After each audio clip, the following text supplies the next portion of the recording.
What does it take to go from being abandoned by your own blood family to becoming the most celebrated student in the nation? This is the extraordinary journey of a deaf girl who refused to let rejection define her worth. When a poor village woman took in this abandoned child, no one could have predicted how this single act of kindness would transform both their lives forever. As you'll see, true family isn't always defined by blood.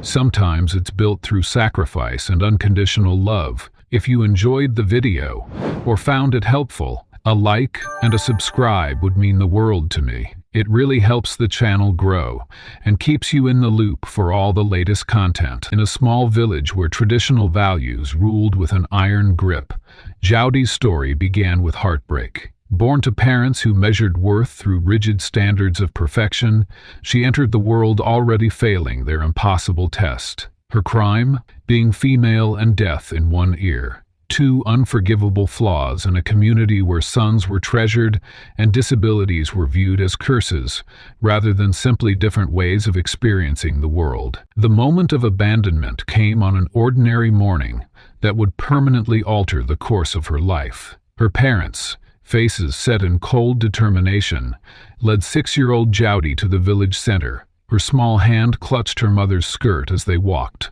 unaware that "You stay here," he said, his voice devoid of emotion. "We cannot keep a girl who cannot hear properly." Confusion washed over Jyothi's face as she tried to understand what was happening. Her mother had already turned away, shoulders rigid, refusing to look back at the child they were discarding. In those terrible moments of realization, Jyothi called out for them, her voice carrying a slight distortion, a quality her parents had always found embarrassing in public settings. They quickened their pace, disappearing around a corner, their silhouettes shrinking until they vanished completely from her life. The square fell silent, except for Jyothi's sobs. A few villagers pretended not to notice the abandoned child, while others whispered behind cupped hands. This scene wasn't entirely unprecedented in their community, where families sometimes made harsh calculations about which children they could afford to raise. Girls were already considered financial burdens in a society that valued male heirs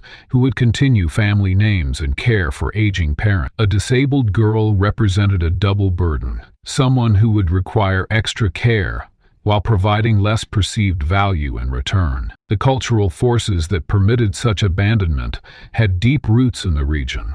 Resources were scarce, and families often made brutal choices based on practicality rather than sentiment. Medical care for disabilities was limited and expensive, and schools rarely accommodated children with special needs. A child like Jyothi faced a future of limited marriage prospects and employment opportunities.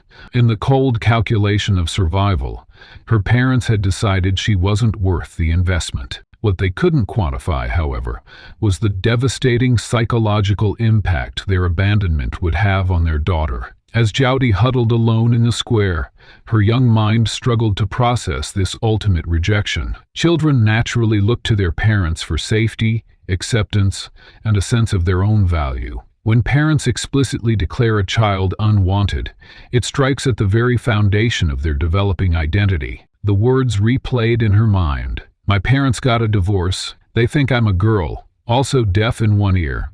Don't want me anymore." Her simple phrasing contained volumes of trauma. Research has shown that children who experience parental rejection often develop a profound sense of unworthiness that can shadow them into adulthood. They become more vulnerable to depression, anxiety, and struggle with forming healthy relationships. The message Jyothi received was clear and devastating. Her very existence was a disappointment. As afternoon shadows lengthened across the square, villagers went about their business, with occasional uncomfortable glances toward the child, who still sat where her parents had left her. Some felt pity, but remained constrained by the same cultural attitudes that had led to her abandonment. A few considered approaching her, but hesitated, unwilling to take on responsibility for someone else's discarded child. The collective response reflected the community's complicated relationship with disability and obligation. An elderly man eventually brought her a cup of water, but quickly retreated. A group of children approached, curiosity overcoming their parents' warnings to stay away. But they soon left when Jowdy couldn't engage in their games because she missed some of their instructions. Her partial deafness, which had been manageable in a family setting with proper accommodation, now became a more significant barrier as she tried to navigate a world that wasn't designed for someone like her. This abandonment represented far more than a single traumatic event. It marked the beginning of a pattern of exclusion and obstacles that would characterize Jowdy's childhood. In a society that already placed significant limitations on girls, her disability would mean fighting for the most basic opportunities. Education, friendship, and eventually employment would all require overcoming not just practical challenges. As twilight descended on the village, Jowdy remained alone, hunger joining her feelings of confusion and despair. She had no concept of what would happen next, where she would sleep, how she would eat, who might care for her. The uncertainty of her future loomed as frightening as the approaching darkness. Her soft crying had given way to a numb silence as she wrapped her arms around herself, her small form a portrait of vulnerability. What Jowdy couldn't possibly know in that moment of despair was how this terrible beginning would ultimately forge an extraordinary resilience within her. The very abandonment meant to define her as worthless would instead become the catalyst for developing strengths she would have never discovered in the comfort of conditional acceptance. The pain of rejection would teach her to find worth within herself rather than seeking it from others. The struggle to be heard would make her particularly attentive to those similarly silenced by society. But such perspective was impossible for a frightened child sitting alone as night fell. For Jowdy, the future held only immediate questions of survival and an aching hole where parental love should have been. She pulled her knees to her chest and rested her head atop them, exhaustion finally overtaking her distress as her eyelids grew heavy. It was in this vulnerable moment that the trajectory of Jowdy's life took its first unexpected turn. A figure emerged from one of the village pathways, moving deliberately toward the square. Unlike the others, who had passed by all day with averted eyes or brief, uncomfortable acknowledgement, this person walked with purpose, directly toward the abandoned child. As Jowdy sat alone, a figure approached, someone who saw value where others saw only burden. A woman of humble means but extraordinary compassion knelt before the exhausted child. Where others had seen deficiency, she recognized possibility. Where Jowdy's own parents had seen reasons to abandon, this stranger found reasons to embrace. With a single touch, the woman gave the child something far more precious than shelter. She gave her identity. Names carry power. They can either chain us to our past or free us to become someone entirely new. As the village woman knelt before the exhausted child, she saw beyond the disability that had caused others to turn away. In her weathered hands, she held the promise of transformation. "Late autumn," the woman whispered, her voice gentle but firm. The simple phrase hung in the air between them, more meaningful than elaborate ceremonies or legal documents. The woman had chosen this name with purpose. In their agricultural community, late autumn represented the final harvest before winter's hardship, a time of gathering sustenance that would sustain life through difficult months ahead. It symbolized resilience, the beauty that emerges after endurance, and the promise of renewal after a long season of waiting. The child looked up, responding to the sound if not fully comprehending its meaning. In that moment, the fragments of her former identity began to dissolve. No longer was she defined by rejection or perceived deficiency. The name Jowdy had carried the weight of abandonment. Late autumn offered something entirely different, the possibility of becoming someone valued for exactly who she was. The woman's decision to take in this child hadn't been made lightly. Her small home barely accommodated her own needs, and the village gossips had already begun their whispers. Taking in that deaf child? How will she manage? She can barely feed herself. The criticism stung, but not enough to deter her. Perhaps it was because she recognized something in the child's eyes, a determination that mirrored her own, a spark that deserved to be nurtured rather than extinguished. Their first night together revealed the magnitude of the challenges ahead. The woman's home consisted of just 2 small rooms, with earthen floors, modest even by the village's humble standards, a wooden table, a few cooking implements, and 2 thin sleeping mats comprised their material possessions. As late autumn surveyed her new surroundings, the woman watched anxiously, wondering if the child would be disappointed by such Spartan accommodations. But late autumn's reaction was unexpected. She ran her fingers along the walls, exploring, rather than judging. She studied the simple curtains, the carefully arranged kitchen area, the single potted plant by the window, all signs of care, despite limited resources. This wasn't abandonment. This was intentional inclusion. The contrast to her previous existence couldn't have been more profound. Communication presented their most immediate hurdle. Without formal sign language training, the woman had to invent their own language of connection. She began with gestures, exaggerated facial expressions, and visual demonstrations. When she wanted late autumn to understand it was mealtime, she pantomimed eating and pointed to the table. For bedtime, she would mimic sleeping and point to the small sleeping mat she had prepared. These rudimentary methods were frustrating for both of them at first, filled with misunderstandings and repeated attempts. Yet something remarkable happened. As days turned into weeks, their unique communication system began to evolve, becoming more sophisticated and nuanced. The woman started keeping a small notebook where she would sketch images of what she needed to convey. Late autumn proved remarkably adaptive, quickly memorizing their shared symbols and creating new ones when needed. What might have been seen as a barrier instead became the foundation of an intimacy few hearing people and their children ever achieved. They didn't just communicate, they created an entirely new language that belonged exclusively to them. The community's initial judgment began to soften as they witnessed the relationship developing between the woman and her adopted daughter. Some even brought small gifts, a handful of rice, a mended blanket, occasionally a few vegetables from their gardens. These weren't grand gestures, but in a community where everyone lived close to subsistence, they represented meaningful support. Through their daily activities, late autumn began to internalize something profound. Her deafness wasn't the central defining feature of her existence.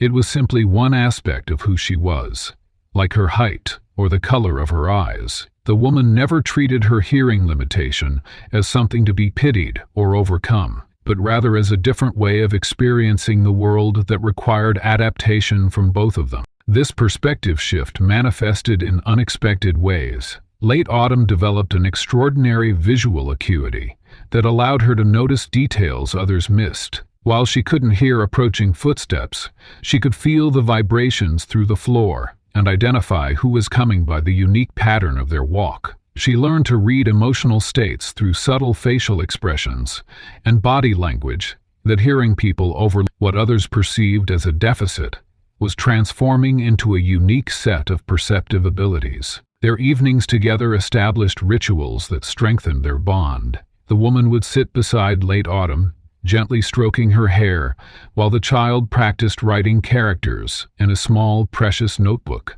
one of the few luxuries the woman had insisted on purchasing, despite their limited funds. Communication through writing became their bridge, allowing for more complex exchanges than their gestural language permitted. Late autumn's progress was remarkable.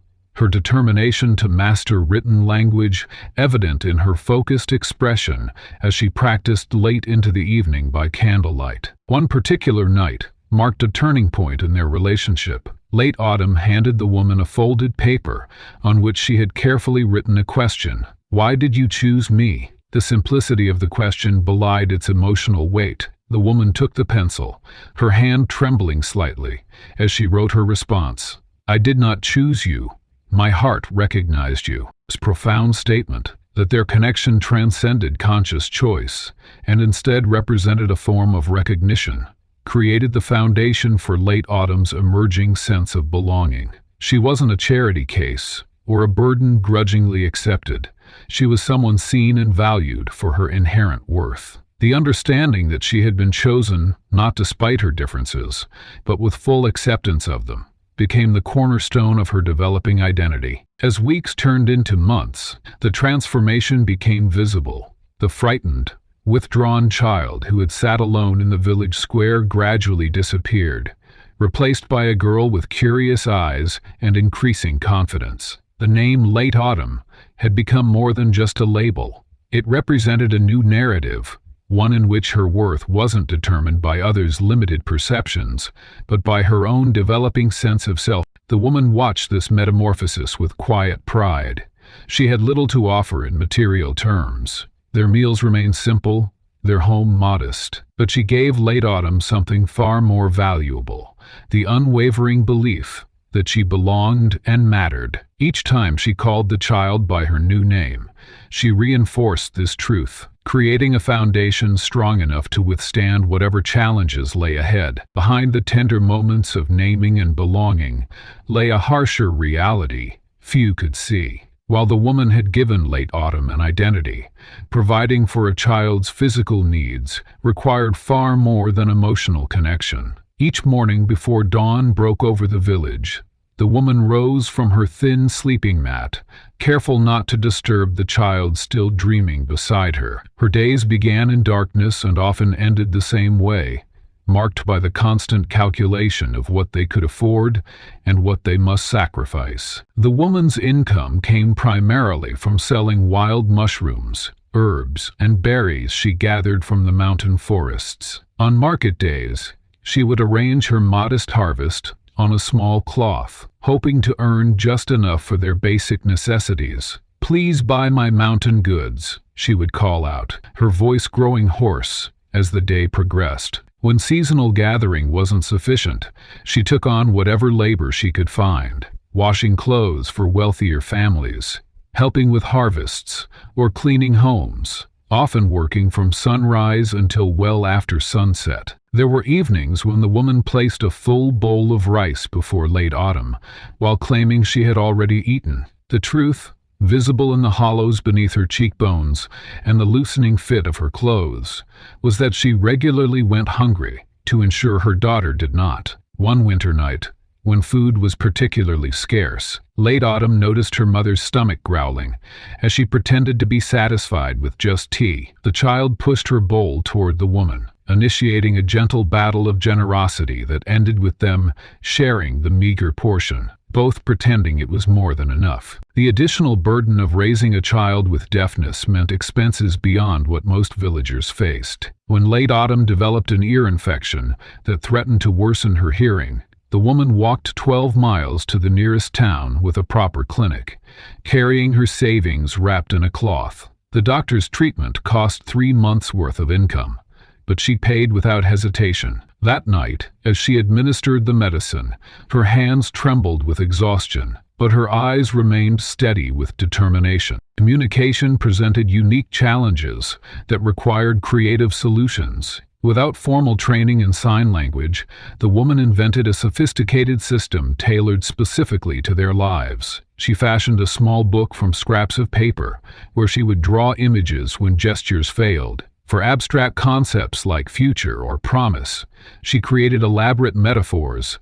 using seeds and plants to represent growth and potential. Their language evolved daily, with Late Autumn often being the one to suggest new signs that made more intuitive sense to her developing mind. "Waste your life on that deaf girl," an elderly neighbor once asked bluntly, when the woman was struggling to carry water while nursing a fever. "She'll never speak properly or marry well.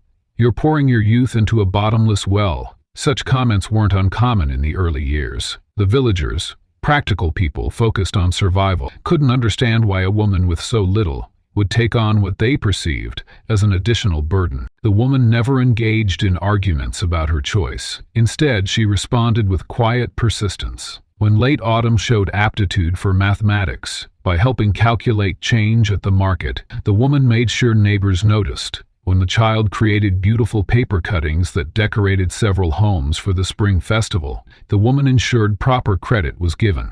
Gradually, the whispers shifted from pity to surprise, then grudging respect. and finally admiration. The battle for education proved particularly difficult. When late Autumn reached school age, the local teacher refused her admission, claiming he lacked the skills to teach a deaf student, and that her presence would slow the other children's progress. The woman, normally reserved, transformed into a formidable advocate. She appeared at the village council meeting, speaking with such conviction about her daughter's intelligence and right to learn that several members were moved to tears. "My daughter may not hear your words," she told them, "but she understands more about determination than many with perfect hearing will ever know." When formal objections continued, she took matters into her own hands, obtaining textbooks from the school and teaching late Autumn herself after work. Her persistence eventually wore down resistance, and the teacher agreed to a trial period that quickly became permanent when late Autumn's exceptional academic abilities became apparent. The physical toll of the woman's dedication was evident in her prematurely aged appearance. Her hands, once smooth, became rough and calloused from constant labor. The weight of responsibility curved her shoulders and etched lines around her eyes. Yet each night, no matter how exhausted she might be from working multiple jobs, she would sit beside late Autumn to review schoolwork, sometimes fighting to keep her eyes open as they worked through mathematical problems by lamplight. One particularly harsh winter, when the woman fell ill with fever and could not work for nearly 2 weeks, they survived on the generosity of neighbors who had once judged her choice. A family brought rice and vegetables. The herbalist offered medicine without charge. The carpenter repaired their leaking roof. The community's transformation mirrored late Autumn's own growth, from reluctant acceptance to genuine appreciation. "We were wrong about the child," the village elder admitted to the woman as she recovered, "and we were wrong about you. What seemed like foolishness was wisdom we couldn't yet see." What made the woman's sacrifices remarkable wasn't just their extent, but the spirit in which they were made. There was never a moment when she made late Autumn feel she was a burden, or that the woman's hardships were the child's fault. Instead, she approached each challenge as a natural extension of motherhood, treating difficulties as temporary obstacles rather than permanent conditions. When late Autumn once apologized for being the cause of her mother's exhaustion, the woman cupped the child's face in her weathered hands and shook her head firmly, making it clear through their special language that late Autumn was not a burden, but her greatest joy. Behind this unconditional acceptance lay a profound belief in late Autumn's capabilities. The woman never viewed her daughter's deafness as a limitation, but rather as a different way of experiencing the world. When others suggested practical vocations that wouldn't require hearing,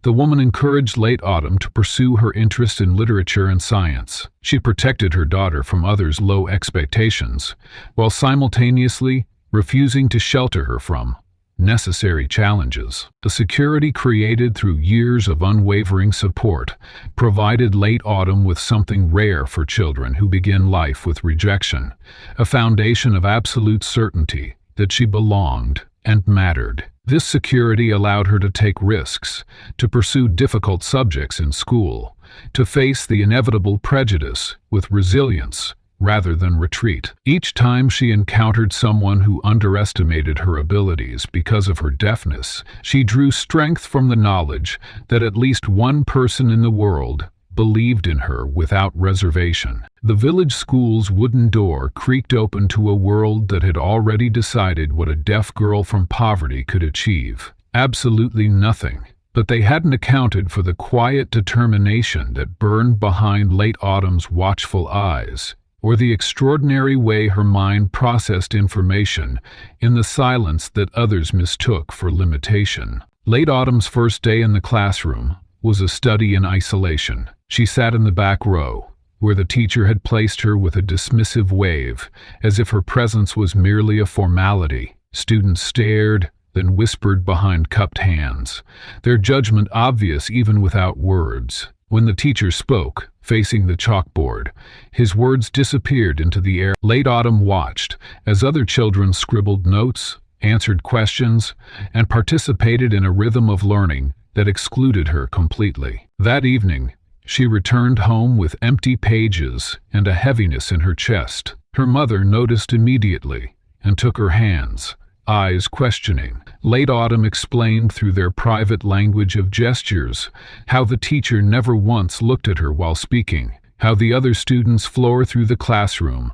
like water around a stone. Her mother's face softened with understanding, then hardened with resolve. She retrieved their precious notebook and began sketching a new plan. The following morning, Late Autumn arrived at school with a small hand mirror. When the teacher turned to write on the board while speaking, she angled the mirror carefully to catch his reflection, watching his lips form words she couldn't hear. During breaks, she approached classmates with a determined smile and her notebook, requesting to see their notes. Many refused, but one girl, that single page became Late Autumn's roadmap. At home that night, by the feeble light of their only candle, she reconstructed the day's lessons from this fragment, filling gaps with questions for her mother. With no formal accommodations provided, Late Autumn invented her own educational system. She positioned herself strategically in classrooms to observe teachers' facial expressions and gestures. She studied the reactions of students who understood the material,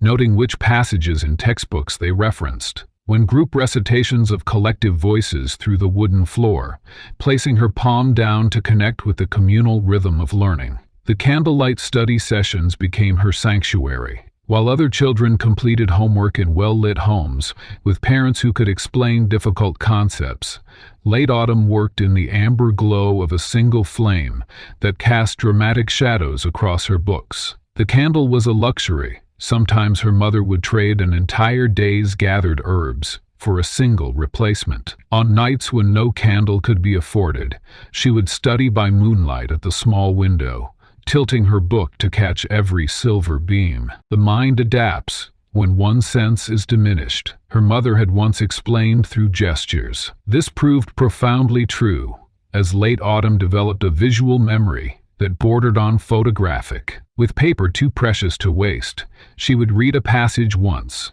close her eyes to mentally trace the characters, then test herself until the information was permanently etched in her mind.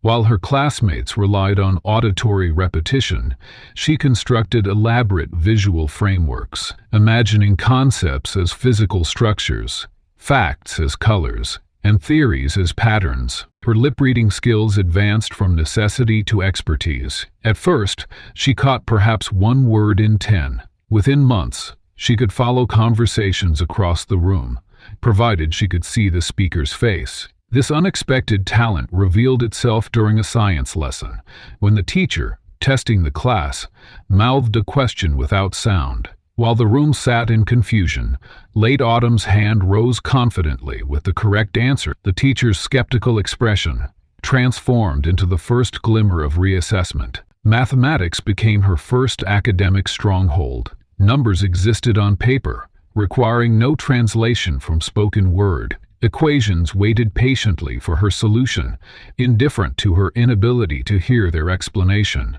Her first perfect score on an arithmetic test was met with suspicion. The teacher kept her after class, requiring her to solve additional problems, while he watched for signs. When she completed each one methodically, his furrowed brow relaxed slightly, making way for science followed as a natural strength. Late Autumn's heightened observational skills allowed her to notice subtle changes in chemical reactions that others missed. During biology lessons, her detailed drawings of specimens captured minute structures that even the teacher had overlooked. After one particularly impressive laboratory exercise, a classmate sought her help, the first crack in the social barrier that had surrounded her. The true turning point came midway through her second year. The provincial education inspector visited their village school, observing classes and reviewing student work. When examining academic records, he noticed an unusual pattern.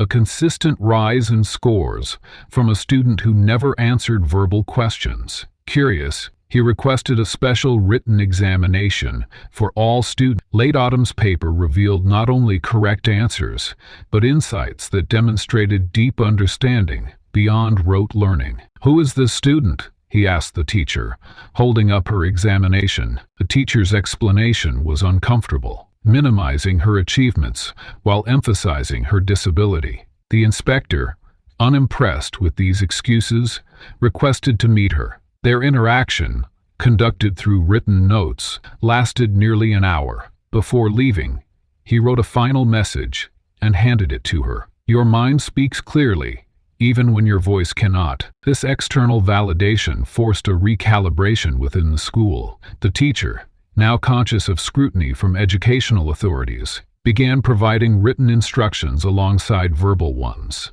He occasionally paused during lectures to ensure Late Autumn could see his face. These small accommodations, while still insufficient, acknowledged her presence as a legitimate student rather than an inconvenience. Word spread through the village about the deaf girl who impressed the inspector. Parents who had warned their children against associating with her now suggested she might help with their studies. The same students who had excluded her began to appreciate her detailed notes and unique problem-solving approaches. Late Autumn accepted these overtures with neither resentment nor eagerness. She simply opened her notebook and shared what she knew. Her academic ascent continued steadily. By her 4th year, she had achieved the highest rank in 3 subjects. Teachers who had once seen only her limitations now used her work as examples. The village head, visiting the school, remarked with surprise, "So the silent one speaks," through her achievements. This backhanded compliment revealed how thoroughly expectations had been inverted. Her success was no longer seen as impossible,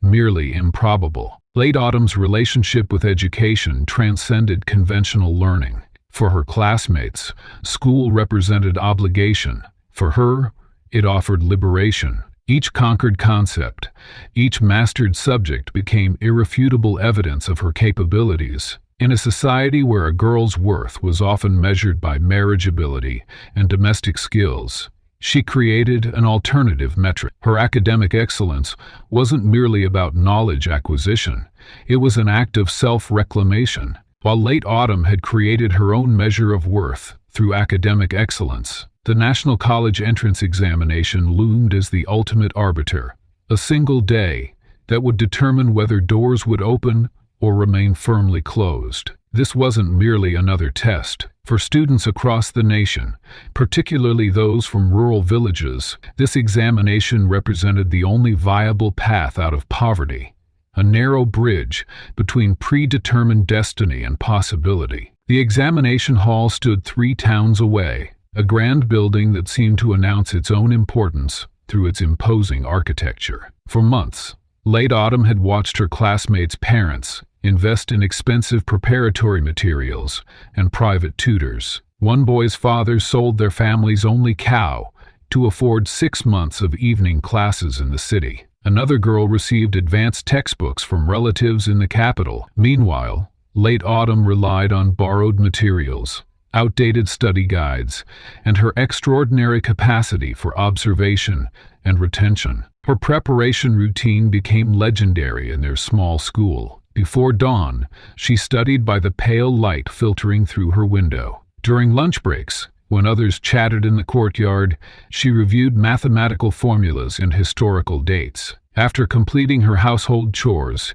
she worked until her single candle burned down to nothing. Her mother, understanding the stakes, traded extra days of labor for paper and ink, so Late Autumn could practice writing essays under timed conditions. The mind knows no difference between poverty and privilege when it's committed to learning, her teacher had once remarked, after finding her still working as the school closed for the evening. This became her mantra during the grueling months of preparation. 3 weeks before the examination, Late Autumn faced an unexpected barrier. The provincial education office informed her that no accommodations existed for deaf students taking the national examination.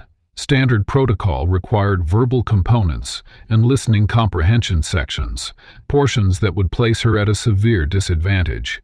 The battle that followed revealed how systems designed for the majority often remained rigid when confronted with exceptional cases. Her mother took 3 days away from work, days they couldn't afford, to travel to the provincial capital. There, With the recommendation letter from the education inspector, who had previously recognized late Autumn's abilities, she pleaded her daughter's case. The officials initially dismissed her with bureaucratic indifference. Regulations cannot be changed for individual circumstances, they stated, pointing to decades of standardized procedure. The breakthrough came when her mother, who rarely displayed emotion outside their home, knelt before the education director. "My daughter hasn't asked for the mountain to bow to her," she said. "She only asks for a fair chance to climb it." Her dignity in that moment of supplication ultimately secured late Autumn the right to receive written instructions rather than verbal ones, and additional time for certain sections of the examination.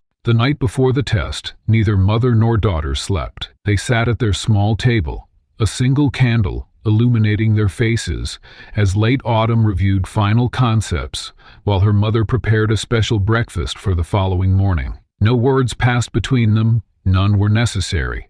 The weight of expectation hung in the air, not as pressure, but as possibility. Dawn broke on examination day with unusual clarity. Late Autumn's mother pressed a small carved wooden pendant into her palm, a figure representing steadfastness that she had spent nights secretly crafting. "This is not for luck," she explained, through their shared gestures. "It is to remind you that you have already done what others thought impossible." The journey to the examination center required departing before sunrise, traveling first by foot and then by an overcrowded bus, where late Autumn clutched her identification documents and admission papers as though they were precious gems. Upon arrival, she encountered hundreds of students, many accompanied by parents who had invested their life savings in preparation for this day. Their confident chatter and expensive school uniforms contrasted sharply with her worn clothing and solitary presence. As she took her assigned seat, she noticed the sideways glances from fellow test-takers. One whispered to another, not realizing she could read his lips. "Why is she even trying?" The test proctor approached with visible hesitation, clearly uncertain how to communicate with her about the special accommodations. His awkward gestures and exaggerated movements revealed his discomfort and underlying assumptions about her capabilities. The examination began with a thunderous rustling of papers. For 6 hours, spread across morning and afternoon sessions, late Autumn translated years of determination into carefully considered answers. During the mathematics section, she encountered problems of such complexity that she nearly surrendered to doubt. She closed her eyes, feeling the wooden pendant against her skin, and found her center again. Her mind cleared, and the solution emerged with unexpected clarity. When the final bell rang, signaling the end of the examination, many students departed with tears or celebrations already beginning. Late Autumn walked out alone, her face revealing nothing of the internal tumult she felt. The evaluation period that followed stretched her patience to breaking. For 3 weeks, she and her mother continued their daily routines while carrying the unspoken question between them. Had it been enough? Results day arrived with ceremonial significance. Names would be posted at provincial centers, but scores would also be announced on radio broadcasts. Information that would reach their village through the communal speaker in the town square. Late Autumn and her mother joined the gathering crowd, standing slightly apart as the announcements began. The provincial education minister's voice crackled through the speaker, listing statistics about participation rates and overall performance. Then came the individual recognitions, beginning with regional standouts. As the announcer reached their district, a name was called that caused the crowd to fall silent in disbelief. Late Autumn's name echoed across the square, followed by a score so exceptional that the announcer repeated it to confirm there had been no error. Confusion rippled through the gathering. Villagers turned toward Late Autumn with expressions ranging from shock to suspicion. "There must be a mistake," one elder declared loudly. Perhaps another student with the same name. The school principal, who had arrived late to the announcement, pushed through the crowd. "Impossible," he muttered, though the evidence confronted him directly. Within days, education officials arrived to verify the results. They brought additional examination materials, requesting that late Autumn demonstrate her knowledge under supervised conditions. "We must be certain," they explained with barely disguised skepticism, "that no irregularities occurred." The actuation of cheating remained unspoken, but hung heavily in the air. For 3 hours, late Autumn worked through new problems and essays, while officials watched her every movement. When they finally departed, their expressions had transformed from doubt to astonishment. Not only had she legitimately earned her score, but she had also demonstrated an intellectual capability that transcended their preconceptions about rural students, especially those with disabilities. The truth that emerged stunned the nation's educational establishment. Late Autumn had achieved the highest examination score in the entire country.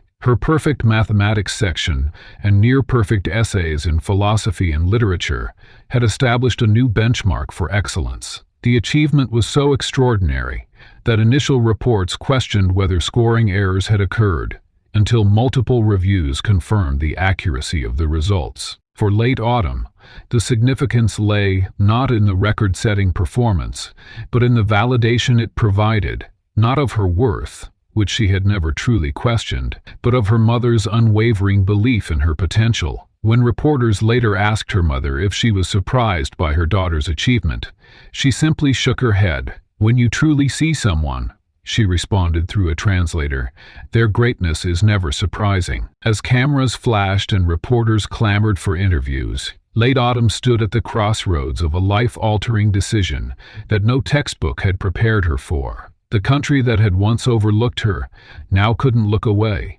leaving her to navigate a world where everyone suddenly wanted something from the girl they had previously rendered invisible. Her record-breaking examination score transformed her overnight from an anonymous village student into a national symbol of against-all-odds achievement, thrusting her into a spotlight she had never sought nor imagined possible. Universities that would have once dismissed her application without a second glance now competed fiercely for her enrollment. The president of the nation's most prestigious science academy personally visited her village, arriving in a sleek black car that drew crowds of curious onlookers. He presented an unprecedented full scholarship with stipends for living expenses, research opportunities, and international study. "Your mind represents the future of our nation's scientific advancement," he told her, as late Autumn's mother translated his words into their private language of gestures. A rival offer came from the country's oldest liberal arts university, promising not only free tuition, but also specialized accommodations for her disability and a position in their elite honors program. "We've never had a student with your unique perspective," the admissions director explained. "You would bring invaluable diversity to our academic community." Each envelope that arrived contained more generous terms than the last, as institutions that prided themselves on exclusivity now eagerly sought to include her. Corporate interests soon followed. A technology conglomerate proposed funding her education in exchange for summer internships and the eventual rights to her innovations. Their marketing team had already drafted campaign materials featuring her image alongside captions about "hearing the future" and "the silent genius." The contract included provisions for speaking engagements and media appearances, transforming her into their corporate ambassador. "They want to make you the face of their diversity initiative," explained a representative, who visited their home, looking strangely out of place in his tailored suit amid their simple furnishings. He seemed uncomfortable, sitting on their wooden stool, but brightened when describing the compensation package. "This contract alone would generate more money than your mother has earned in her lifetime." For late Autumn, who had grown accustomed to studying by candlelight and wearing the same patched clothes for years, the sudden promise of material comfort carried undeniable allure. She imagined buying her mother a proper bed with a thick mattress instead of the thin sleeping mat that left her with aching joints each morning. She envisioned a house with solid walls that wouldn't leak during heavy rains, with running water that didn't require daily trips to the village well. These were not extravagant dreams, but basic comforts that had always remained just beyond reach. After years of watching her mother sacrifice everything, the opportunity to finally ease her burden felt like both a responsibility and a privilege. When a clothing brand sent a selection of finely made garments for her to consider endorsing,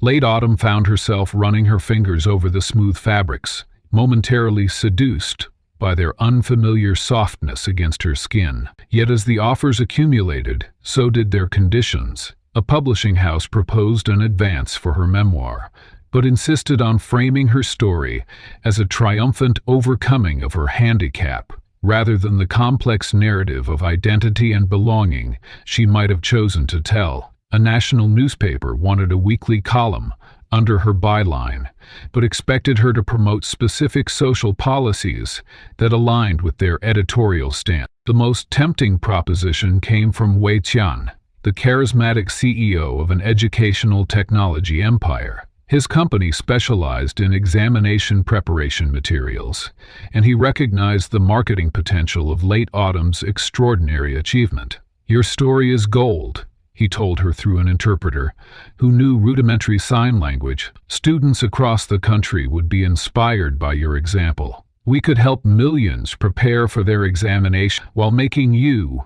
wealthy beyond imagination." Unlike other suitors who emphasized the charitable nature of their offers, Zhang spoke frankly about mutual benefit. "I'm not here to save you," he said with refreshing honesty.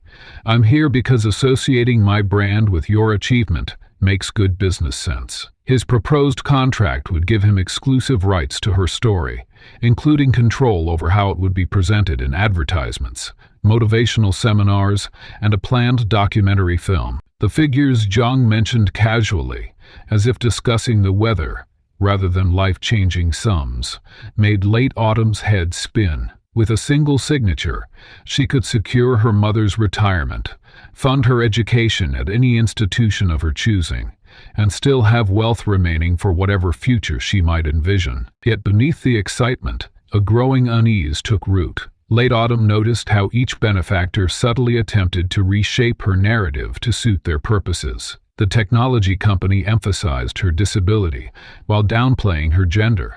The liberal arts university highlighted her rural poverty while glossing over her academic rigor. Zhang's marketing team wanted to portray her as an inspirational figure who had overcome her deafness rather than integrated it into her identity. Each night, after reviewing another contract or proposal, late autumn would sit with her mother in the quiet darkness of their home. "These people speak of opportunity," her mother signed one evening, "but opportunity for whom, and at what cost?" Late autumn struggled to articulate her conflicted feelings. "I could give you everything you deserve," she responded. "A proper home, good food, rest after all these years of labor." Her mother's weathered hands moved slowly in the familiar patterns of their private language. "You believe these things would be gifts to me? My child, I have never measured wealth by possessions." The CEO's final offer arrived on a Tuesday morning. A comprehensive package that would make late autumn the face of his educational empire, with compensation that would indeed make her, as the rumors had begun to suggest, a potential billionaire over the course of the 10-year contract. The document came with a fountain pen, made of polished wood, that resembled the carving her mother had given her on examination day. That night, late autumn dreamed of parallel lives. One where she lived in a gleaming apartment in the capital city, appearing on television screens and billboards, her story packaged and distributed for maximum inspiration value. Another, where she pursued knowledge for its own sake, using her abilities to solve problems that affected communities like the one she came from. She woke before dawn and found her mother already up, tending to their small garden. They worked side by side in comfortable silence until late autumn finally signed. "How do I choose the right path when I've never had choices before?" Her mother considered this question while carefully transplanting a young seedling. When faced with many paths, she finally responded, "Ask yourself which one would still have meaning if no one were watching, if no one were praising. The path that remains important, even in silence. That is, your true direction." Late autumn spent the following week methodically reviewing each offer, searching for the one that would allow her to retain authorship of her own story.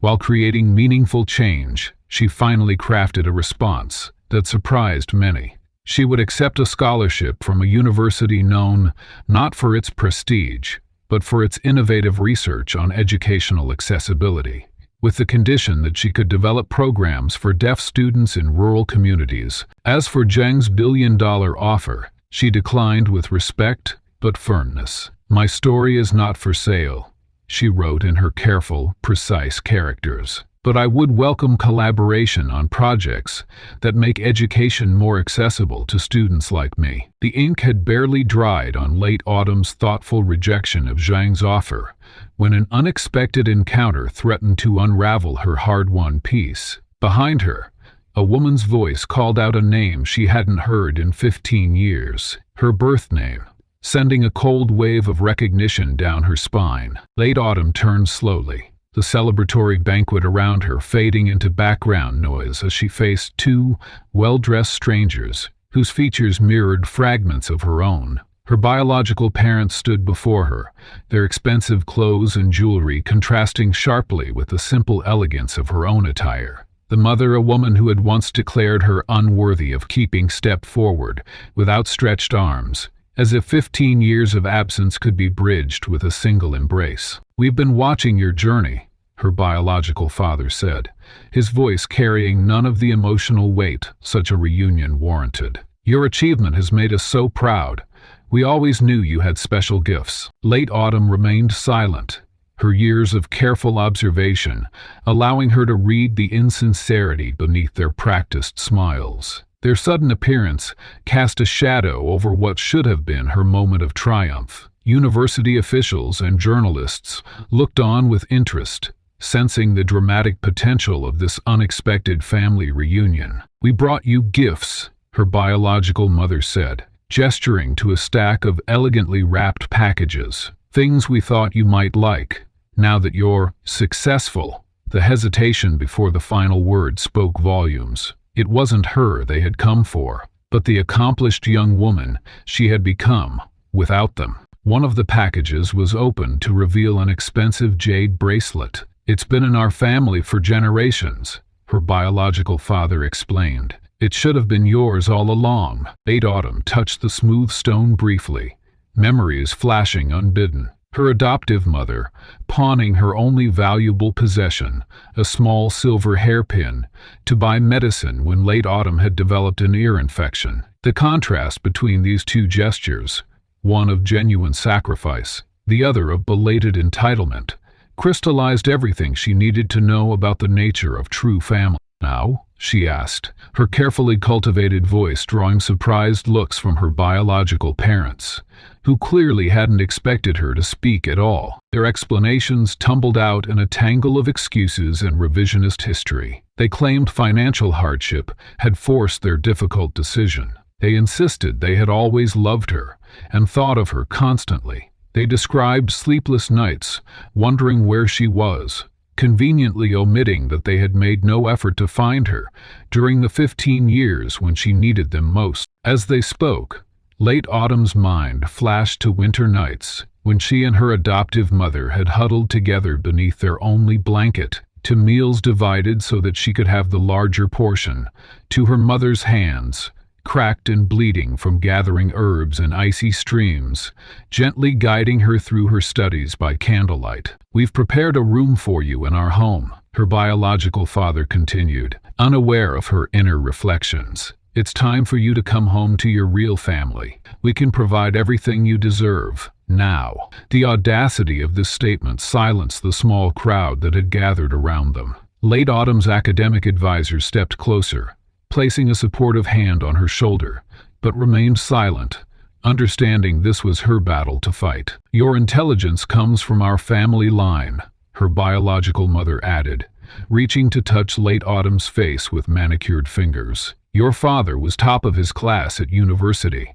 Your academic gifts, they're in your blood." Late autumn stepped back, refusing the touch. The attempt to claim credit for her achievements, born of years of solitary study and her adoptive mother's unwavering support, sparked a quiet fury within her. These people who had discarded her for her perceived imperfections now sought to appropriate her success. "We can introduce you to important people," her father continued, oblivious to her reaction. "Our connections can take your career much further than—" He gestured vaguely toward the modest table where her adoptive mother sat watching with concern.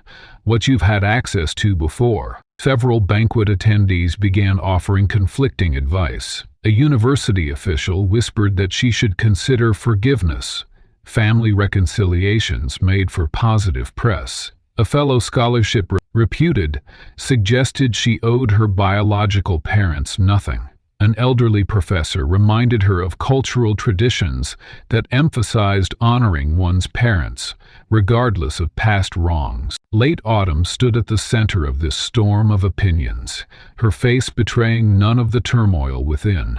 The weight of societal expectations pressed against her personal truth, creating a moment of profound choice that would define not just her relationship with these people, but her understanding of what family truly meant. Her biological parents, sensing her hesitation, pressed their advantage. "That poor village woman did what she could," her biological mother said, with calculated sympathy. "But you've outgrown that life. It's time to move forward, with people who understand the world you're entering." The dismissive reference to the woman who had sacrificed everything for her broke through Late Autumn's composed exterior. "That poor village woman has a name," she said, her voice quiet, but carrying across the now silent banquet hall. "She is Mei Lin, and she is my mother." Her biological father frowned, pulling an envelope from his jacket. "We want to show our appreciation for her care," he said, offering what was clearly a substantial sum of money. "This should compensate her fairly for her trouble." The crude attempt to reduce her mother's love to a transaction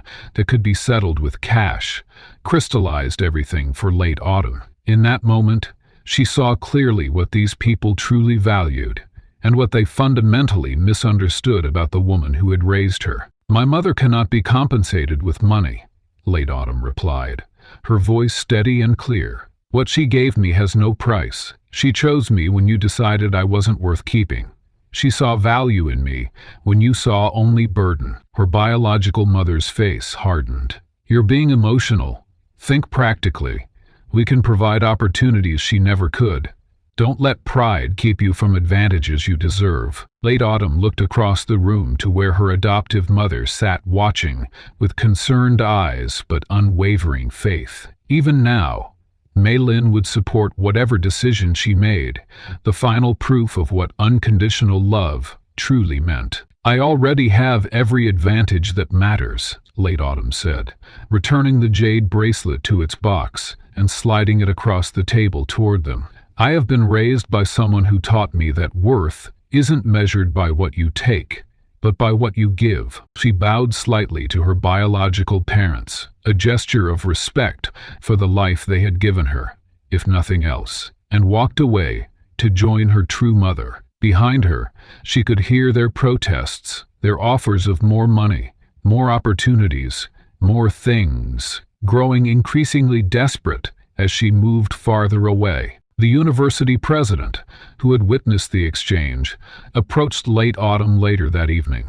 "That couldn't have been easy," he said. "Many would have chosen differently when offered such advantages." Late Autumn smiled, watching her adoptive mother speaking animatedly with a professor about educational access for rural students. "It was actually the easiest choice I've ever made," she replied. "They offered me things. She gave me herself." While the jade bracelet remained in its box, forgotten on that banquet table, Late Autumn faced a question far more valuable than any heirloom. How does a young woman measure her worth in a world that once deemed her worthless? The same society that had rejected her now offered her everything: prestige, wealth, recognition, yet none of these matched the lessons written on her heart by the woman who had taught her to speak without words. The days following her public rejection of her biological parents brought a strange mixture of scrutiny and respect. In the university dormitory where she now lived,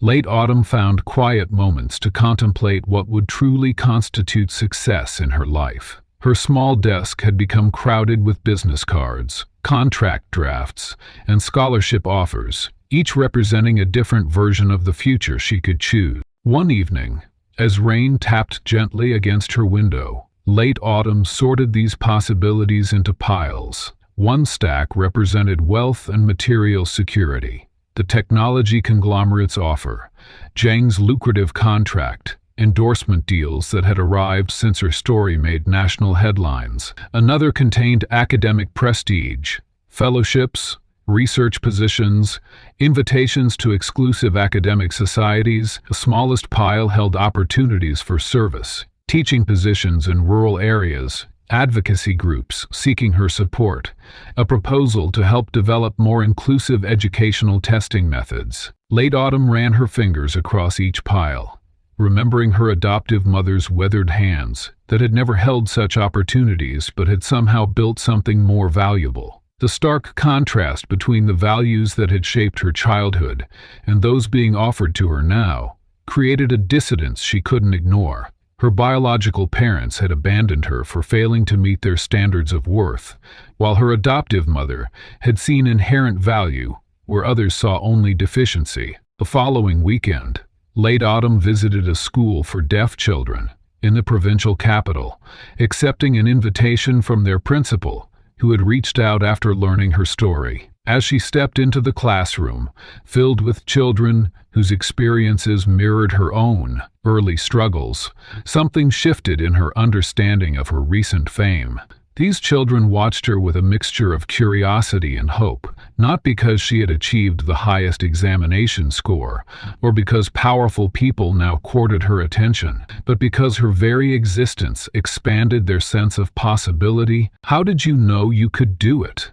asked a small girl with bright eyes, her hands forming the signs that late autumn had learned during her university orientation. Late autumn considered the question carefully before responding, with both voice and signs. "I didn't know, but my mother believed I could, so I borrowed her certainty until I developed my own." For 3 hours, late autumn sat with the children, sharing techniques she had developed for learning in environments not designed for deaf students. As she demonstrated how she had used a small mirror to watch teachers' lips while appearing to look at her books, the children leaned forward, absorbing strategies they could immediately apply to their own education. When she departed, the principal noted how the children continued practicing her methods, already integrating her innovations into their daily routines. On the bus ride home, late autumn watched the landscape transition from urban sprawl to pastoral farmland.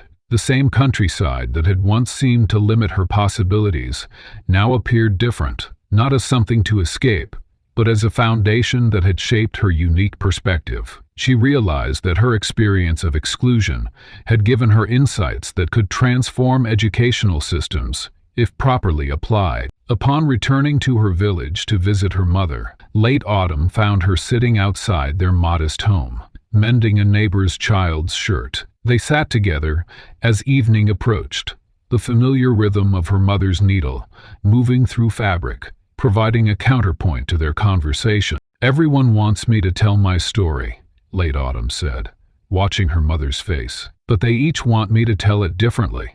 The publishers want a triumph over adversity.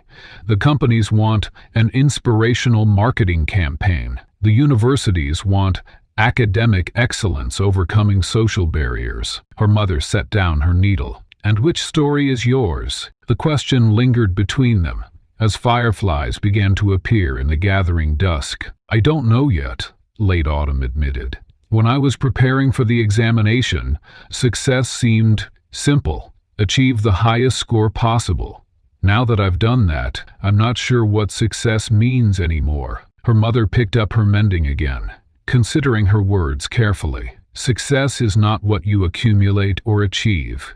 It's what remains when all that is stripped away. What would make you proud if no one ever knew about it but you?" This conversation settled into late autumn's thoughts, becoming a touchstone as media pressure intensified in the following weeks. Journalists crafted narratives around her remarkable rise from abandonment to academic stardom, each emphasizing different aspects of her journey to suit their audience's appetite for inspiration or sensationalism. A national magazine featured her on their cover, with the headline, "From Worthless to Priceless, the Girl Who Proved Them Wrong." The article focused primarily on her monetary value to corporations and universities, measuring her success by the financial offers she had received, rather than the personal growth she had achieved. Late Autumn read it with growing discomfort, recognizing how easily the world reduced complex human journeys to simplistic artiscriptans narratives. And a popular talk show invited her to appear alongside her biological parents in what they promised would be an emotional reunion and reconciliation. Late Autumn declined firmly. The producer called repeatedly, insisting that audiences deserved the completion of her superior character. "My life is not a story arc for public consumption," she finally told the persistent producer, "and my worth is not measured by how well I perform." Forgiveness for an audience. As pressure mounted for her to decide her path, Late Autumn visited the university's physics laboratory late one night when she knew it would be empty. The precise instruments and elegant equations had always provided a sense of order when her thoughts became chaotic. There, among measuring devices designed to quantify the fundamental properties of the universe, she contemplated how to measure the value of a human life. If her worth could not be measured by academic achievements alone, nor by financial offers, nor by public approval, then what metrics remained? Late Autumn remembered the faces of the deaf children who had studied her methods with such intensity, the way her adaptations had immediately improved their ability to learn. She recalled her mother's question, "What would make you proud if no one ever knew about it but you?" The answer crystallized as dawn broke over the campus. Late Autumn made her decision, drafting a response to the aerospace engineering program that had offered her a position in their developmental research center. She would accept their offer with one condition, that she be allowed to create a parallel research track focused on designing educational technologies for students with disabilities, particularly those affecting sensory perception. When the dean called to discuss her counter-proposal, he seemed puzzled. "You could pursue more prestigious research tracks with your qualifications. The adaptive education field doesn't receive the same funding or recognition." "I'm not interested in prestige," Late Autumn replied. "I'm interested in impact, and I believe my experience gives me insights that could transform educational access for thousands of students like me." After a thoughtful pause, the dean agreed, adding that her perspective might actually lead to innovations they wouldn't otherwise discover. Late Autumn signed the agreement that afternoon, feeling a certainty she hadn't experienced since deciding to take the national examination. With the ink barely dry on her university contract, Late Autumn discovered something the national examination couldn't measure. The gap between legal access and actual inclusion remained vast for children with disabilities across the country. Her personal journey from abandonment to academic excellence had given her a unique perspective that couldn't be taught in any classroom. As she walked through the university campus that first month, she found herself mapping out something far more ambitious than her academic coursework. A revolution in educational policy that would begin with a return to the very village that had once sheltered an abandoned deaf girl. Late Autumn's transformation into an advocate wasn't planned or calculated. It began with a simple letter from a mother in a neighboring village who had heard about her story. "My daughter is deaf in both ears," the letter read. "The school says she can't attend with other children. Can you tell me how you learned?" That single letter multiplied into dozens, then hundreds, each one describing a child denied the most basic opportunity to learn. Late Autumn read every letter, often staying awake until dawn, their stories weighing on her more heavily than any academic assignment. Her first act of advocacy came not through grand policy proposals, but through direct action. Using her modest stipend and newfound connections, Late Autumn established a small scholarship fund, specifically for students with disabilities. "Education isn't charity," she explained to university administrators who questioned her dedication of time and resources. "It's fundamental justice." The first recipients included 5 deaf children, 3 with physical disabilities, and 2 with learning differences. All brilliant in their own ways, all previously told they didn't belong in traditional classrooms. The resistance she encountered was immediate and formidable. "These specialized programs already exist," explained one education official dismissively during her first formal meeting. "We have separate schools for disabled children." Late Autumn placed her scholarship applications on his desk, each showing stellar academic potential, each rejected from mainstream institutions. "Separate has never meant equal," she responded, her measured tone contrasting with the fire in her eyes. The meeting ended without resolution, but she left with something more valuable than immediate agreement. She had identified the exact barriers she needed to dismantle. Late Autumn's return to her village marked a turning point in her advocacy. Using a small portion of her scholarship funding and donations from supporters who believed in her vision, she established what many considered impossible: a school where children of all abilities and genders learned side by side. The one-room schoolhouse, built on land donated by village elders who had witnessed her journey, became a living laboratory for inclusive education.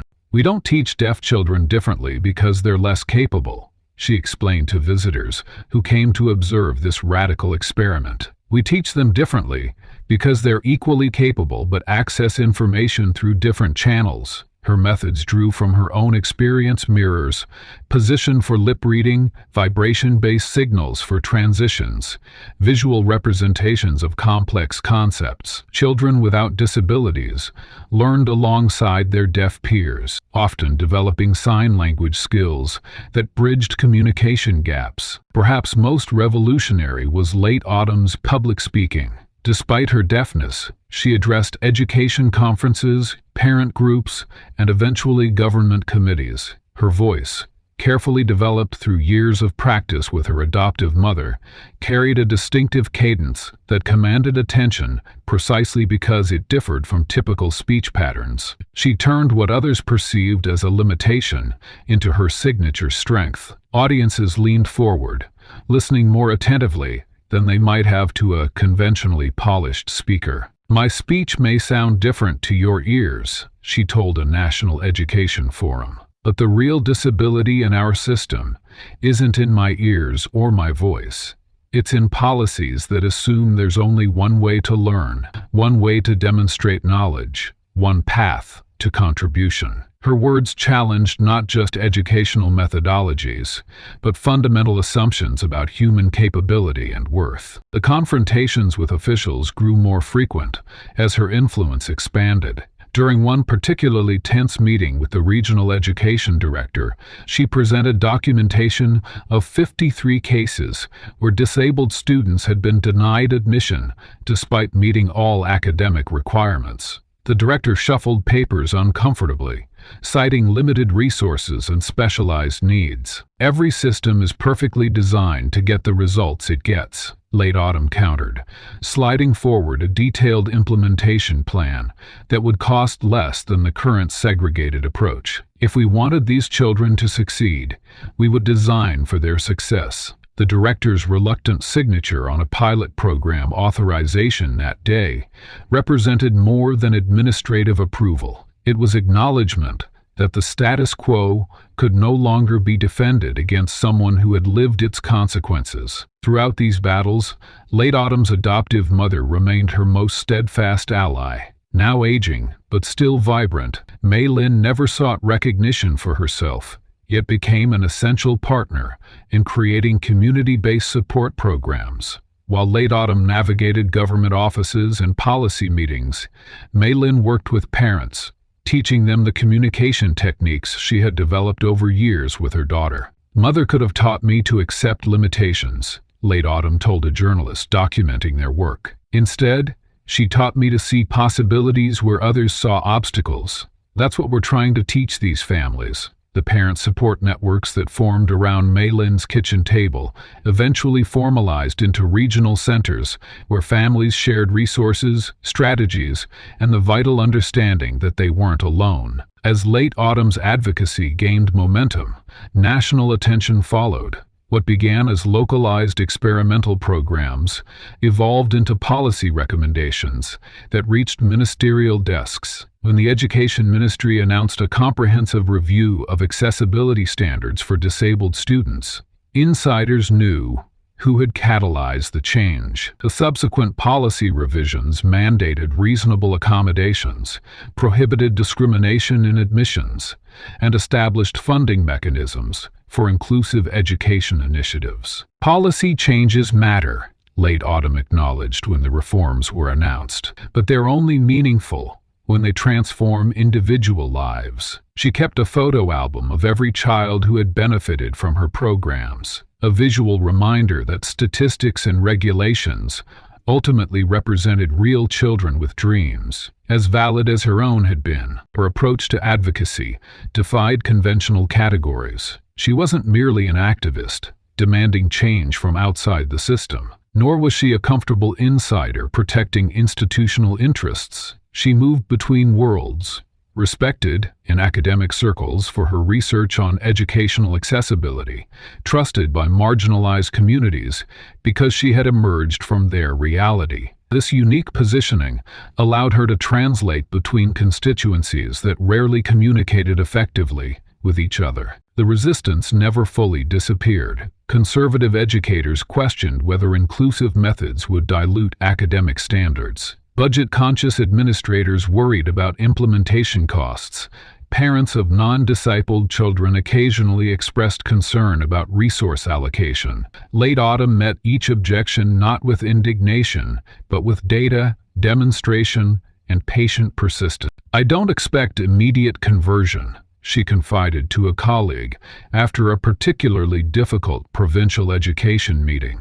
"But I do expect them to justify exclusion with something more substantial than, 'This is how we've always done things.'" Once they can't do that anymore, change becomes inevitable. 10 years after being abandoned by those who should have protected her, Late Autumn stood at a crossroads that would have seemed impossible in her childhood. The government wanted her brilliance, a CEO wanted her story, and was willing to pay $1 billion to own it. Yet as the figures on the contracts grew larger, a question haunted her. What is the price of a soul that was once considered worthless? The crisp envelope that arrived from the Ministry of Science and Technology contained more than just an offer. It represented validation, a prestigious government position that would place her among the nation's intellectual elite. The minister himself had penned a note expressing how her technical brilliance and unique perspective on accessibility could transform their space program.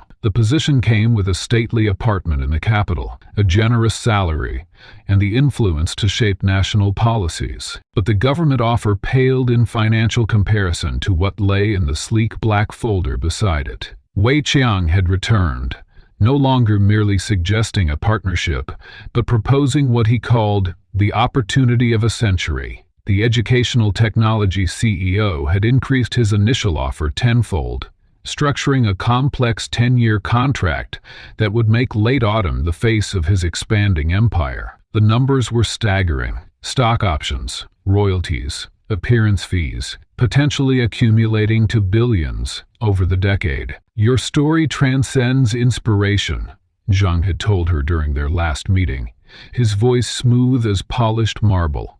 "It's the embodiment of what our company stands for, overcoming impossible odds through determination and intelligence." His marketing team had already drafted concepts featuring her image, alongside slogans about breaking barriers and redefining potential. The contract's weight felt physical in Late Autumn's hands. Zhang wasn't merely offering wealth. He was promising a complete transformation of her material existence. The lifestyle sketched out in the glossy promotional materials showed sprawling estates with floor-to-ceiling windows overlooking private gardens. The contracts included provisions for a personal chef, a driver, and staff to manage her growing public profile. The travel budget alone exceeded what most families in her village earned in decades. "You could provide your mother with everything she deserves," Zhang had said, knowing exactly which emotional strings to pull.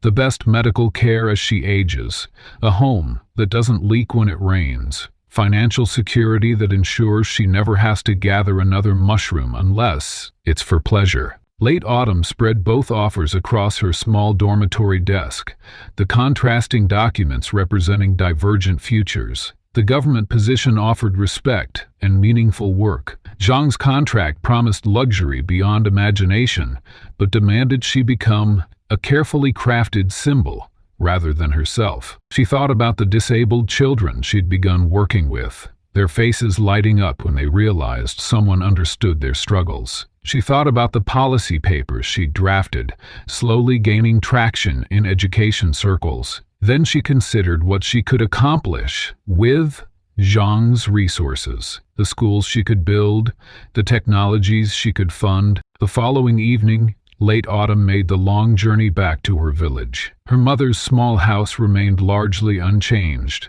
though Late Autumn had managed to add a proper roof and basic plumbing with her university stipend. Maylin's hands were still rough from work, her back slightly more bent than the last visit, but her eyes crinkled with joy at the sight of her daughter. They sat at the worn wooden table, where Late Autumn had completed countless assignments by candlelight. After sharing a simple meal, Late Autumn spread out both offers before her mother. "These people want very different things from me," she explained, careful to face her mother so her words could be read clearly. "The ministry wants my mind. Jen wants my story." Maylin studied the documents without touching them, as though they might burn her weathered fingers. She didn't comment on the staggering figures or prestigious letterheads. Instead, she looked directly at her daughter and asked, "Which path would allow you to recognize yourself in the mirror each morning?" The question hung in the air as twilight deepened outside. Late Autumn remembered how her biological parents had once declared her unworthy of keeping,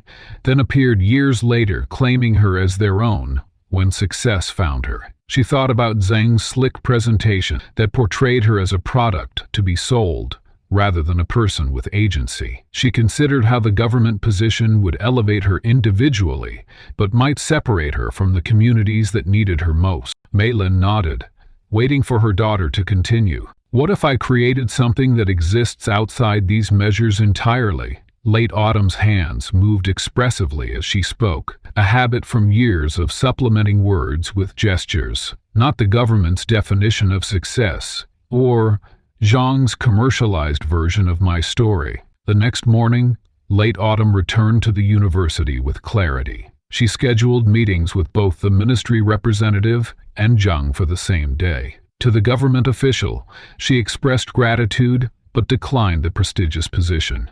To Zhang, whose offers had escalated with each meeting, she returned the contract unsigned. "I won't be accepting your generous offer," she told the CEO, who looked genuinely surprised for the first time in their acquaintance. "Name your price," Zhang countered immediately. "Whatever figure you have in mind, we can accommodate it." Late Autumn smiled. "You misunderstand. This isn't a negotiation tactic. My decision isn't about the money." "Then, what is it about?" Zhang asked, genuine confusion crossing his usually composed features. "It's about authorship," she replied. "Not just of my story, but of my future." In the weeks that followed, Late Autumn created something entirely new. She established a foundation dedicated to educational accessibility and support for abandoned children with disabilities. Starting with her modest savings and the expertise she'd gained, she developed a model that combined advocacy, direct support, and technological innovation. Rather than becoming the face of Zhang's corporate empire, she became the foundation upon which others could build their own stories of transformation. Instead of occupying a government office, she created spaces where excluded children could find belonging. She hired specialists in various disabilities, developed customized learning technologies, and established scholarship programs. The decision meant foregoing both wealth and prestige. It meant continuing to live modestly and working longer hours than either offer position would have required. but it also meant freedom to create change in ways that aligned with her deepest values. When reporters inevitably asked why she had turned down the opportunity to become a billionaire, Late Autumn responded with characteristic thoughtfulness. "The question assumes that wealth is the ultimate measure of value," she said, "but I was once considered worthless when measured by conventional standards. That experience taught me to question those standards entirely." Her foundation grew steadily, not through flashy marketing campaigns, but through measurable impact. Children who had once been hidden away by ashamed families became students, then graduates, then contributors to their communities. Policies began changing as evidence mounted that inclusion benefited everyone, not just those with disability. And Mei Lin, now able to retire from her decades of physical labor, became an integral part of the foundation's work. Her wisdom guided decisions about which families needed immediate intervention and which required longer-term support. Her experience raising a child society had rejected provided insights no academic study could match. As Mei Lin's wisdom guided the foundation's most crucial decisions, Late Autumn stood at the precipice of something greater than she had ever imagined. The once abandoned child had transformed into a woman whose name was synonymous with both educational excellence and compassionate advocacy. Her foundation had grown from a modest initiative operating out of a small office to a nationwide organization that had changed thousands of lives. What had begun as a personal mission had evolved into a movement that challenged the very foundations of how society valued human potential. 5 years after establishing her foundation, Late Autumn found herself walking through an unfamiliar neighborhood on the outskirts of the capital. The homes here were simple, nothing like the lavish mansion Lei Qiang had once promised her. As she approached a particular address, a sense of recognition washed over her. The door opened before she could knock, revealing the weathered faces of her biological parents. Time had not been kind to them. Financial hardship had eroded the confident posture they'd displayed at the banquet years before. "We heard about your success," her biological father said, his voice lacking the entitled tone she remembered. "We thought perhaps—" He trailed off, unable to articulate what exactly they thought she might offer them now. Late Autumn regarded them silently, noticing how their clothes, while clean, showed signs of mending. The jade bracelet they had once presented as a family heirloom was conspicuously absent from her mother's wrist, likely sold during their descent into financial difficulty. In their eyes, she recognized not love, but desperation, the same calculations of worth that had led them to abandon her years ago. "I'm not here to help you financially," Late Autumn said, her voice measured and clear. "But there is a position opening at the Foundation's community center, work that requires compassion and understanding. Perhaps you might apply what you've learned about value and worth." She left them with information about the position and a simple truth: that redemption couldn't be claimed.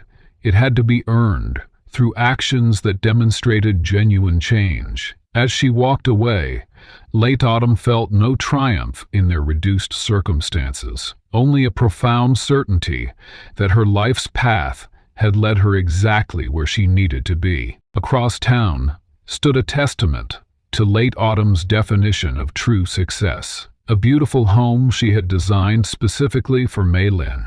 Unlike the extravagant mansion Wei Jiang had dangled before her, this home embodied thoughtfulness rather than ostentation. The garden featured raised beds, so Mei Lin could continue tending her beloved plants without straining her aging back. The kitchen, always the heart of their relationship, had been designed with simple elegance, allowing Mei Lin to continue teaching cooking classes to parents and children who participated in foundation programs. The home represented not just comfort but purpose, a place where Mei Lin could transition from decades of physical labor to sharing her wisdom with others. Each element of the design honored specific memories they had shared. The reading nook by the window mirrored the spot where they had studied by moonlight.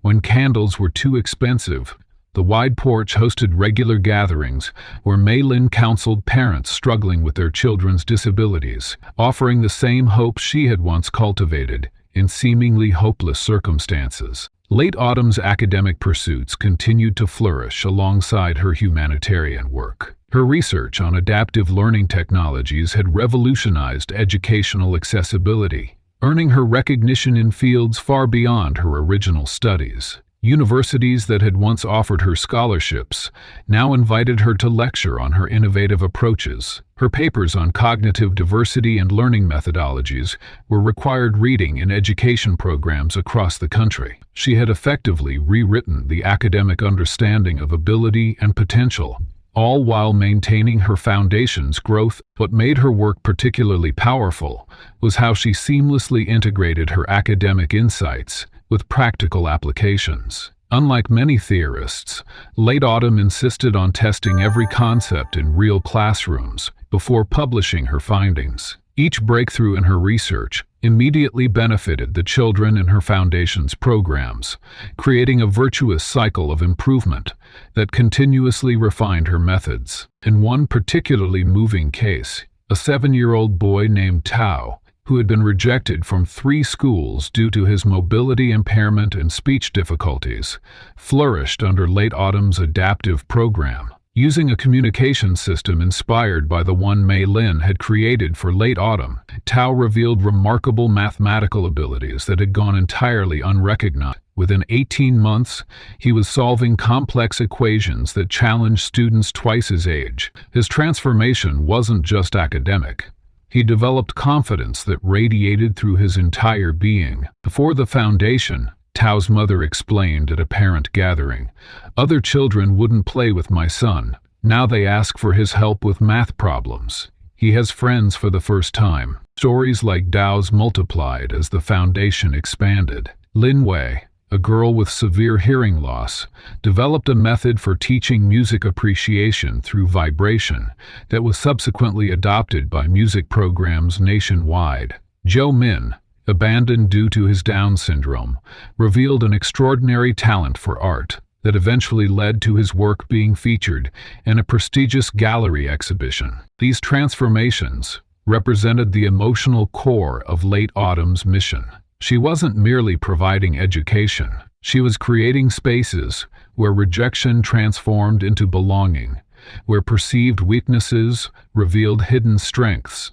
Most importantly, she was fostering chosen families among children who had experienced the deep wound of abandonment. The foundation's summer camps became famous for their family groups, where children of different abilities, ages, and backgrounds formed supportive units. These groups often maintained connections long after the camps ended, creating lasting bonds that mirrored what Late Autumn had found with Maylin. Relationships based on choice rather than obligation. Recognition for Late Autumn's work came in many forms. She received the National Humanitarian Award, presented by the same government that had once offered her a prestigious position. International organizations honored her innovative educational methods with grants that funded expansion to her programs. A prestigious university established a scholarship in her name, specifically for students with disabilities who demonstrated exceptional potential. Yet the recognition that moved her most came in simpler forms.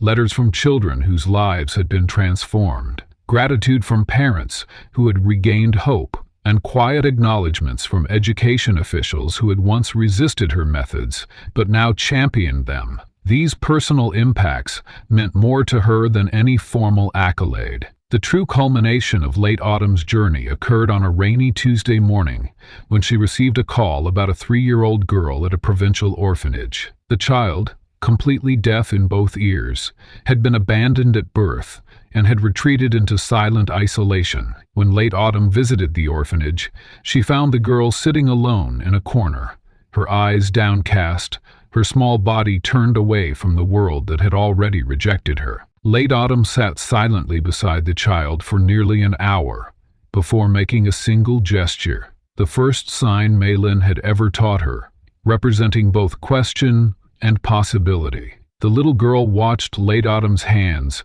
with cautious curiosity, and something shifted in her expression. a tiny spark of connection. In that moment, late autumn made her decision. 6 months later, after navigating complex adoption procedures, she welcomed the child whom she named Spring Dawn into her home. The symbolism wasn't lost on anyone who knew late autumn's story. What had begun in late autumn was continuing in spring, a cycle of renewal and hope that transcended biological ties. Late autumn's journey underscores that true wealth exists beyond financial success. While offered billions and prestige, she chose to serve others instead, founding an organization for abandoned children with disabilities. Her decision wasn't about rejecting opportunity, but rather embracing a deeper purpose. What makes her story remarkable isn't just the obstacles she overcame, but how she transformed those struggles into a foundation for helping others face similar challenges. She redefined success through meaningful impact rather than material accumulation. In choosing service over status and compassion over comfort, late autumn reminds us that the most valuable achievements are those that uplift others and leave the world better than we found it.